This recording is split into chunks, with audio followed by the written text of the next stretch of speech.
మేము అధికారంలో ఉన్నప్పుడు మా మీద విమర్శలు, మేము ప్రతిపక్షంలో ఉన్నప్పుడు మా మీద విమర్శలు.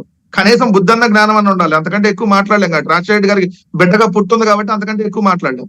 రెండో అంశం వచ్చేటప్పటికి మీరు అన్నట్టుగా మేము కరోనా లాంటి విపత్తునే ఎదుర్కొని 5.5 కోట్ల మంది ఆంధ్రప్రదేశ్ రాష్ట్ర ప్రజలకు అండగా నిలబడ్డాం ఆ రోజు. ఎంతకంటే పెద్ద వరద వచ్చింది సార్.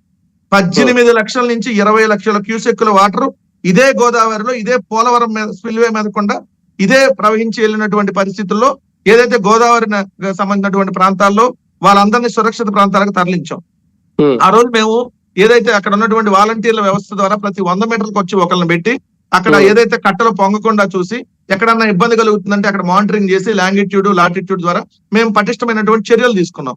కానీ ఈ రోజు సాక్షాత్తు ప్రభుత్వానికి సంబంధించినటువంటి సెక్రటరీ చెప్తున్నాడు సిసోడియా, మాకు తెలుసండి వరద వస్తుందని, కానీ 2 లక్షల మందిని ఎక్కడ తరలిస్తాం, అందుకని గాలికి వదిలేసాం వాళ్ళందరినీ, వాళ్ళ సావుని నన్ను వదిలేసామని చెప్పి స్వయాన ఆయన చెప్తుంటే అక్కడ ఉన్నటువంటి అధికారులు, అక్కడ ఉన్నటువంటి ఇరిగేషన్ అధికారులు, సార్ మేము వరద వస్తుంది ఇబ్బంది ఇక్కడ వాళ్ళందరిని అప్రమత్తం చేయమని చెప్పి ఆల్రెడీ ముందే ఇంటిమేట్ చేసామని చెప్పి అక్కడ అధికారులు చెప్తా ఉన్నా, అక్కడ ఉన్నటువంటి కలెక్టర్ గాని లేదంటే ప్రభుత్వానికి సంబంధించినటువంటి ముఖ్యమంత్రి గాని, ఉప ముఖ్యమంత్రి, హోంమంత్రి వీళ్ళందరూ వాళ్ళ విలాసవంతమైన జీవితాన్ని గడుపుకోవడం కోసం ప్రజానికం ఎట్లా పోతే మాకేంటని చెప్పి గాలి కొదిలేసినటువంటి పరిస్థితికి నిదర్శనం ఈ